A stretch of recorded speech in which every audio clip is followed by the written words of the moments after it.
Hello students, welcome to the Agnij online classes. और आज की क्लास में हम आगे बढ़ाएंगे क्लास 12 बिजनेस स्टडीज़ का chapter financial markets. So students, आज की क्लास में हम समझने वाले हैं difference between capital market and money market. So students, जैसे कि आप जानते हैं कि मनी मार्केट के बारे में हमने पूरा कॉन्सेप्ट अपने अच्छे से क्लियर कर लिया है। विद जितने भी इसके पार्ट्स थे वो भी मैंने आपको करा दिए हैं। सो कैपिटल मार्केट जो कि आगे आने वाली मार्केट है, जिसका भी हमने इंट्रोडक्शन ले लिया था, अब हम इसके बारे में थोड़ा और डिटेल में पढ़ेंगे आगे चल के। लेकिन सबसे पहले इन दोनों के बीच में एक छोटा सा डिफरेंस जान लेते हैं, कभी कभी एग्जाम में आ जाता है। तो स्टूडेंट्स, सबसे पहले यहाँ पर जो डिफरेंस का बेसिस है वो है पार्टिसिपेंट्स। तो बेसिकली कैपिटल मार्केट में कौन कौन से पार्टिसिपेंट्स होते हैं, कौन कौन सी एंटिटीज़ इन्वॉल्व होती हैं, ये हम पढ़ेंगे। और उसके बाद मनी मार्केट में कौन कौन सी एंटिटीज़ इन्वॉल्व होती हैं, इसके बारे में बताया जाएगा। सो स्टूडेंट्स, मनी मार्केट के बारे में जैसे कि हमने पहले से ही पढ़ा है कि ये ज़्यादातर बैंकों के बीच में होती है। और money market short term loan के लिए होती है। एक साल के अंदर अंदर जितना भी पैसा चाहिए कंपनी को वो मिलता है और उसको एक साल के अंदर अंदर चुकाना होता है। तो स्टूडेंट्स, यहाँ पर आरबीआई इन्वॉल्व होती है, commercial banks, financial institutions and finance companies. तो यहाँ पर ज़्यादातर इंडिविजुअल जो है वो इन्वॉल्व नहीं होते स्टूडेंट्स।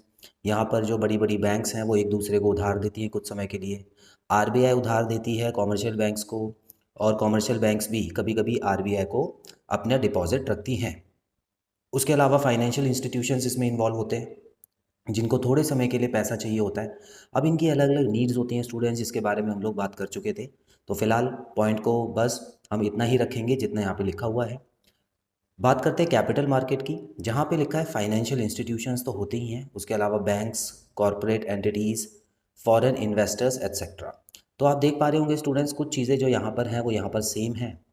और यहाँ पर बस इतना ही अंतर होता है स्टूडेंट्स, इतना ही डिफरेंस होता है कि लॉन्ग टर्म के लिए कैपिटल मार्केट में फ़ंड की रिक्वायरमेंट पड़ती है। तो कैपिटल मार्केट से अगर पैसा उठाना है तो लंबे समय के लिए ही उठाना होता है ज़्यादातर।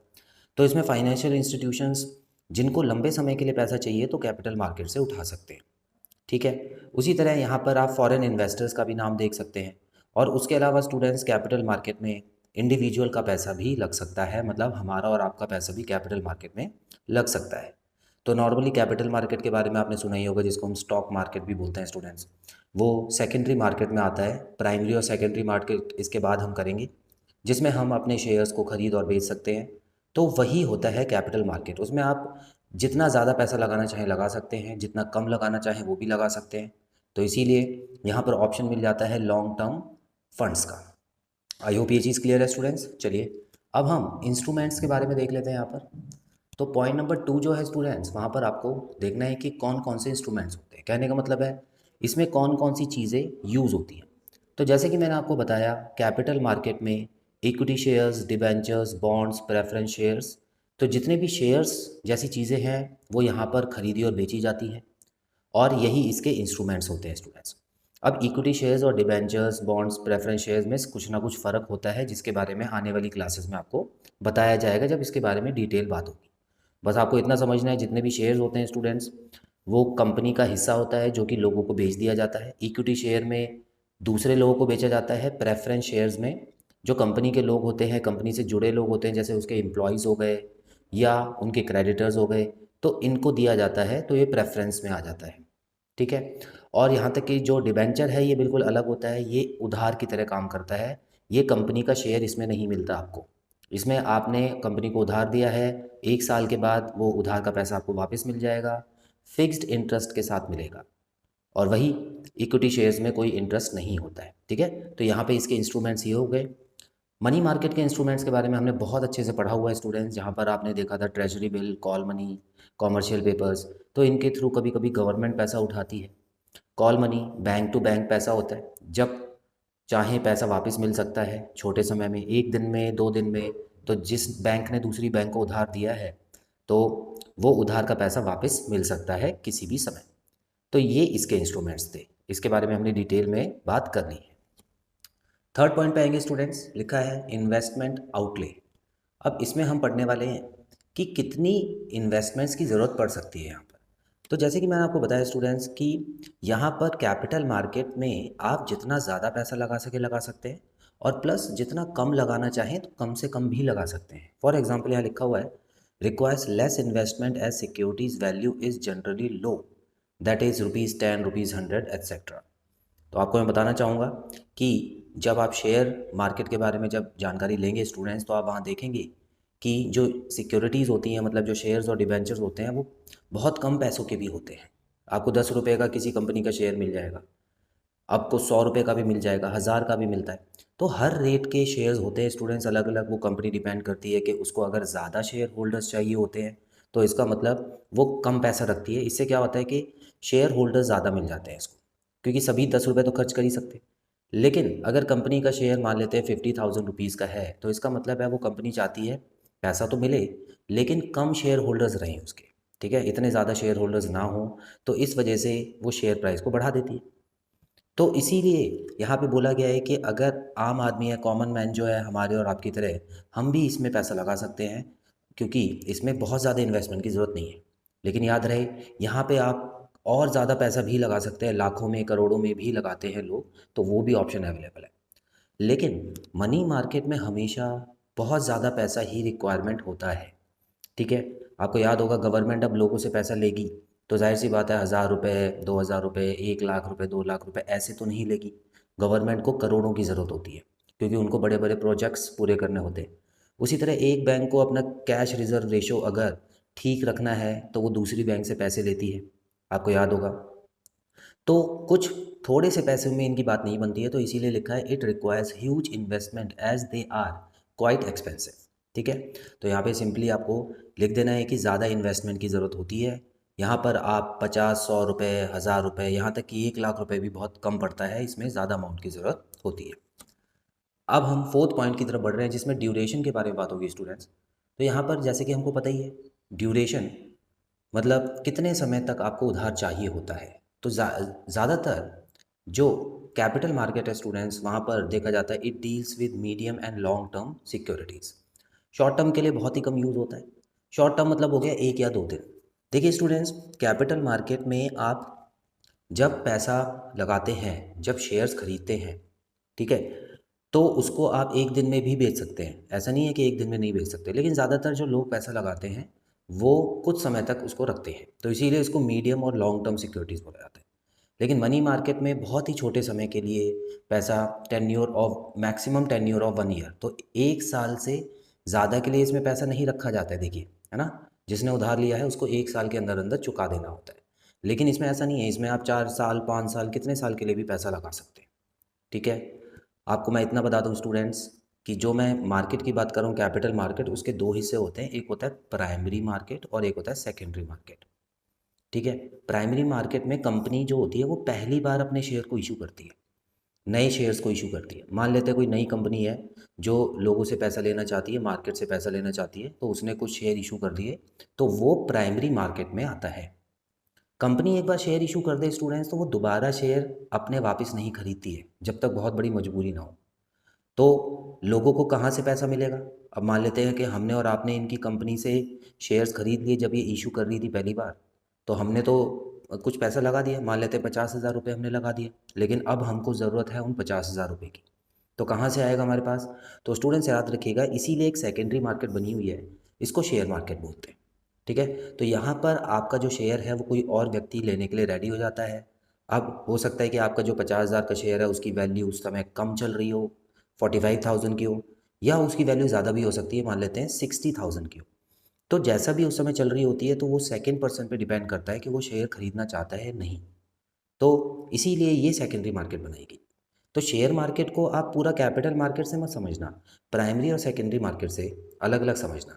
अब ये जो लॉन्ग टर्म वाली चीज़ है ना, ये यहाँ पे आपको प्राइमरी मार्केट में भी इसकी क्वालिटी नज़र आएगी, क्योंकि जब कंपनी शेयर इशू कर देती है तो कई सालों तक पैसे वापस नहीं लेती है, आपको इसी में जाना होता है पैसे वापस लेने के लिए, ठीक है। तो ये आपको याद रखना है स्टूडेंट्स, इसके बारे में हम डिटेल में आगे बात ज़रूर करेंगे। अब कुछ और पॉइंट्स हैं जिसके बारे में मैं आपको बताना चाह रहा था, तो यहाँ पर हम देखेंगे पॉइंट नंबर 4 तक हमने कर लिया है। पॉइंट नंबर 5 आता है लिक्विडिटी। अब स्टूडेंट्स देखिए, लिक्विडिटी के बारे में आपने पहले भी सुना ही होगा। इसका मतलब होता है किसी भी एसेट को हम कैश में कितनी जल्दी बदल सकते हैं, उसी को उसकी लिक्विडिटी बोला जाता है। अब फॉर एग्जांपल मेरे बैंक में कुछ पैसा पड़ा हुआ है, और उसको मैं कैश में बदलना चाहता हूँ, तो इसका मतलब है बैंक में पड़ा पैसा बहुत ज़्यादा लिक्विड होता है, क्योंकि मैं अभी किसी एटीएम में जाके या बैंक में जाके अपना पैसा वापस ले सकता हूँ, तो उसको हाईली लिक्विड एसेट बोला जाता है। तो उसी तरह लिक्विडिटी इनके बारे में क्या कहती है, आइए देखते हैं। तो कैपिटल मार्केट में देखिए लिखा है securities are liquid as they are marketable on the stock exchange. तो देखिए लिक्विड तो होती है, जैसे कि मैंने आपको बताया, अगर आपका पैसा लगा हुआ है किसी कंपनी में और आपको अर्जेंट ज़रूरत है, तो आप 1 या 2 दिन में वो पैसा आपको मिल सकता है। ठीक है, तो गवर्नमेंट ने तो अब इतना अच्छा कर दिया है ये वाला सिस्टम कि 24 घंटे के अंदर अंदर भी आपके पास पैसा आ जाता है, चाहे वो कितना भी अमाउंट हो, 4 से 5 लाख रुपए हो, 10 लाख रुपए हो, आपके अकाउंट में आ जाएगा। तो इसीलिए बोला जाता है इसको लिक्विड है। यहाँ पे क्या लिखा हुआ है, it enjoys a higher degree of liquidity as discount finance house of India provides a ready market for them. अब स्टूडेंट्स यहाँ पर है ना कुछ ज़्यादा ही लिक्विडिटी होती है, मतलब यहाँ पर जैसे ही बटन दबाया पैसा आ जाता है, लेकिन यहाँ ऐसा नहीं है, यहाँ पे कुछ समय आपको वेट करना पड़ेगा। 24 घंटे के अंदर अंदर पैसा आता है, लेकिन इसमें क्या होता है, ये तो बिल्कुल ही, क्योंकि यहाँ पर सारी सारी की सारी कंपनीज़ हैं, यहाँ पर लोग तो हैं नहीं जिनको चेक करना पड़ेगा, जिनका रजिस्ट्रेशन चेक करना पड़ेगा, फिर उनको पैसे देने पड़ेंगे, उनका अकाउंट नंबर चेक करना पड़ेगा। यहाँ पर तो बैंक टू बैंक ट्रांजैक्शंस होती हैं और सारी बैंक एक दूसरे से कनेक्टेड ही रहती हैं। तो इसीलिए स्टूडेंट्स एक ऑर्गेनाइजेशन भी है यहाँ पर जिसको हम बोलते हैं discount finance house of India. तो इसका मतलब है ये ऐसी ट्रांजैक्शंस को देखता है जो मनी मार्केट के थ्रू होती है, और ये बहुत ही फ्लुएंटली पैसा भिजवाने के लिए हेल्प करता है। ठीक है, तो इसीलिए हायर डिग्री ऑफ लिक्विडिटी होती है। नाम याद रखिएगा students, discount finance house of India. ये एमसीक्यू में भी आ सकता है और डिफरेंस में भी आप लिख सकते हैं। चलते हैं पॉइंट 6 की तरफ, जहाँ पे लिखा है सेफ्टी। अब स्टूडेंट्स देखिए, सेफ्टी यहाँ पर आपको रिस्क के तौर पर देखनी है। इसका मतलब है कि किस सिक्योरिटी में, कौन सी वाली मार्केट में ज़्यादा रिस्क होता है पैसे लगाने पे, और कौन सी मार्केट ज़्यादा सेफ़र होती है। तो यहाँ पे अगर हम देखें students, more riskier as security issuing company में फेल टू परफॉर्म। अब आपने पैसा तो लगा दिया, आपको शेयर भी मिल गया कंपनी का, तो शेयर मिलने का मतलब क्या है स्टूडेंट्स, कि आप भी उस कंपनी के मालिक हो। जितने परसेंटेज आपके पास शेयर हैं उतने आप भी मालिक हो, और जो मालिक होता है, जो ओनर होता है, उसको रिस्क भी होता है। ठीक है, आपको मालिक तो बना दिया गया है, तो मालिक इसलिए बनाया गया है कि प्रॉफिट होगा तो आपको मिलेगा, लेकिन अगर लॉस होता है तो उसमें भी आप उतने के भागीदार होंगे।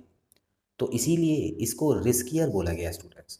तो किसी कंपनी में अगर आपने पैसा लगाया है और वो परफॉर्म नहीं कर पाती है, या कभी कभी कंपनी जो होता है उसका बैंकरप्ट हो जाता है, ठीक है, जैसे कि हमने उसमें अकाउंट्स में पढ़ा था, इंसॉल्वेंट एक वर्ड आता है, तो इंसॉल्वेंसी से कंपनी गुजर जाती है, तो ऐसे में स्टूडेंट्स लॉस हो जाता है तो आपका पैसा वापस नहीं मिलता, याद रखिएगा। तो ये रिस्कियर भी होता है। तो जब आप कभी पैसा लगाएंगे, कभी इन्वेस्ट करने की सोचेंगे, तो आपको हर तरीके से इसके बारे में नॉलेज गेन कर लेनी है। अब मनी मार्केट में क्या होता है, safer due to short duration of investment and financial soundness of the issuer. So students, हमको पता है कि मनी मार्केट में ज़्यादा रिस्की हो ही नहीं सकता मामला। क्यों? क्योंकि यहाँ पर तो सारी बैंक्स इन्वॉल्व है, और बैंक्स को तो कुछ नहीं हो सकता, और उसके अलावा यहाँ पे गवर्नमेंट इन्वॉल्व है, आरबीआई इन्वॉल्व है। तो यहाँ पर शॉर्ट ड्यूरेशन के लिए एक तो आपको पैसा देना होता है या लेना होता है, प्लस यहाँ पर फाइनेंशियल साउंडनेस होती है। बेसिकली मतलब सभी जो चीज़ें हैं, सभी एंटिटीज़ जो हैं, वो फाइनेंशियली बहुत ही साउंड होती है, बहुत ही अच्छी होती है। उनका फाइनेंशियल बैकग्राउंड काफ़ी अच्छा होता है, इस वजह से कोई भी रिस्क नहीं होता यहाँ पर, और ज़्यादा बिल्कुल भी रिस्क नहीं होता, आप ऐसा समझ सकते हैं। ठीक है, तो स्टूडेंट्स यहाँ पर डिफरेंस जानना बहुत ज़रूरी था कैपिटल मार्केट और मनी मार्केट के अंदर। तो इस क्लास में मैंने वही बताने की कोशिश की है। आई होप आपको बहुत अच्छे से टॉपिक समझ आया। सो मिलते हैं अगली क्लास में नए टॉपिक के साथ। Till then bye bye.